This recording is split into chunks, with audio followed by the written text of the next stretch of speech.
সুপ্রিয় দর্শক, আমি এই মুহূর্তে রয়েছি রংপুর মেডিকেল কলেজ হাসপাতালে। এখানে আমি যে কারণে এসেছি সেটি হচ্ছে রংপুর জেলার পীরগাছা উপজেলার কৈকুর ইউনিয়নের মিরাপাড়ার সাংবাদিক আসাদুজ্জামান মানিক, তিনি আজকে সন্ত্রাসী হামলার শিকার হয়েছেন এবং গুরুতর জখমে আহত হয়ে রংপুর মেডিকেল কলেজ হাসপাতালে ভর্তি হয়েছেন। এখন তাকে নেওয়া হয়েছে এক্স-রে রুমে। তো আমি কথা বলার চেষ্টা করব। আসাদুজ্জামান মানিকের আপনি কি হন? আমি তার বড় ভাতিজা হই। জি। তো আজকে কি ঘটনা ঘটেছিল একটু আমার দর্শকদের উদ্দেশ্যে জানাবেন? আজকে যে ঘটনাটা, আমি তোমার বাড়ি থেকে বের হয়ে নয়াপাড়া গ্রামের উদ্দেশ্যে রওনা দিতেছি। আমি একজন টলি ব্যবসায়ী, আমি একজন কাঁকড়া ব্যবসায়ী। আমি যাইতেছি, আমার গাড়ি ওখানে আছে, সেই গাড়ির খোঁজে আমি যাইতেছি। দেখি আমার ফুলমের বাড়িতে 10-12 জন মানে ওরা মিটিং করতেছে।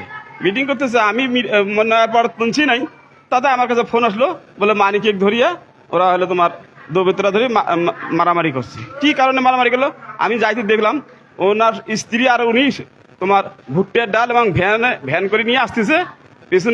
পিছনে উজির, হ্যাঁ, এটা আজির মিয়া, ফুল মিয়া, তোমার হলো শাহিন, তারপরে হলো তোমার মঞ্জু, রঞ্জু, তারপরে হলো আজির, উজির, এরা কয়েকজন আরো 15-20 জন একসঙ্গে হয়ে আমার চাচাকে এইভাবে মারধর করছে। করার পরে আমি ফোন পাই আমি দৌড়ি চলে। আজকে এই মারধরের ঘটনাটা কোন সময় ঘটেছে? সকাল 7টা, সোয়া 7টা আনুমানিক। তো কি কারণে মারধরের ঘটনা ঘটলে একটু জানাবেন? কারণটা হলো এদের পুরনো একটা জমি নিয়ে সূত্র, মানে কাজে জমিটা হলো মসজিদ এবং তোমার অপর সময় সম্ভবত তোমার এমনই খায়। সেই জমিটা সূত্র ধরিয়া আজকে হঠাৎ করে এরা মারামারি করছে। অতর্কিতভাবে আজকে হামলাটা চালিয়েছে। এই ব্যাপারে কোনো কি মামলা মোকদ্দমা চলে আসছিল দীর্ঘদিন থেকে? একটা মামলা চলতেছে, মামলা দুই পক্ষে মামলা চলতেছে। চলার পরে এই অবস্থায় আছে। মামলা চলাকালীন এরা হুট করে আবার গত পরশু দিন ওরা রংপুরে আসছিল। রংপুরে আসার পরে কি জানি মামলা কি হয়েছে না জানি না, যায় এরা প্রোগ্রাম করে আজকে সকালবেলায় এই মারামারিটা করছে। সুপ্রিয় দর্শক, এই আসাদুজ্জামান মানিকের উপরে বর্বরোচিত হামলার প্রতিবাদে ইতিমধ্যে বিবৃতি দিয়েছেন জাতীয় মফস্বল সাংবাদিক ফোরাম এর কেন্দ্রীয় কমিটির চেয়ারম্যান শেখ সাইফুল ইসলাম কবির। তো আমি আপনার কাছে আরেকটি বিষয় জানতে চাচ্ছি, সেটি হচ্ছে যে আজকে যে এই আহত হলেন, হাসপাতালে নিয়ে আসা হলে পীরগাছা থানাকে অবগত আছেন কিনা? না, পীরগাছা আমার চাচা অসুস্থ কারণে আমি পীরগাছা থানায় অবগত করি নাই।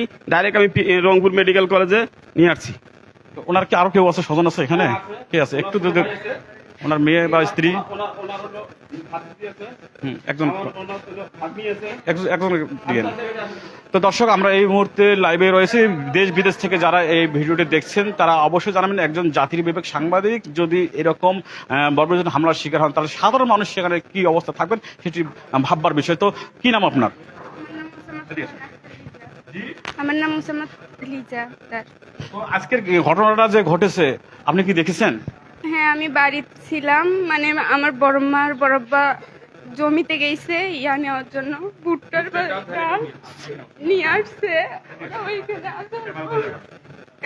ওরা নির্মম ভাবে মারছে।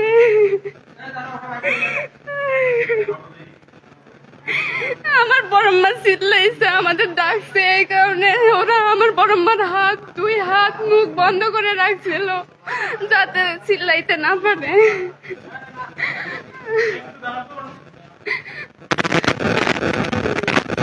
তো দর্শক, কথা বলছিলেন ভুক্তভোগীর স্বজন। আর এই ছিল সর্বশেষ আপডেট। আর এইসব তথ্য জানাতে এতক্ষণ যুক্ত ছিলাম আমি মোস্তাফিজার বাবলু, 71 বার্তা, রংপুর।